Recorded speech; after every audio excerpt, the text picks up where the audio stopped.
మరి ఈ మూడు పార్టీలు కూడా Congress party single agenda Rahul గాంధీని ప్రధానమంత్రి చేయాలి. ఈ మూడు పార్టీలు కూడా Congress party single agenda Rahul గాంధీని ప్రధానమంత్రి చేయాలి. BRS party single agenda farm హౌస్లో పెద్దసారి ఉండాలి, చిన్నసారి సీఎం కావాలి. బీజేపీ పార్టీ సింగిల్ ఎజెండా సామాజిక న్యాయాన్ని కథం పట్టియాలి. కాబట్టి ఈ మూడు పార్టీల మీద కూడా యుద్ధం చేసేది ఉన్నది.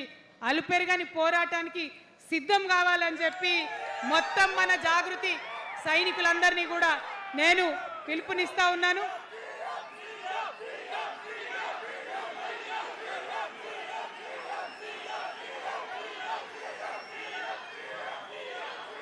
Thank you.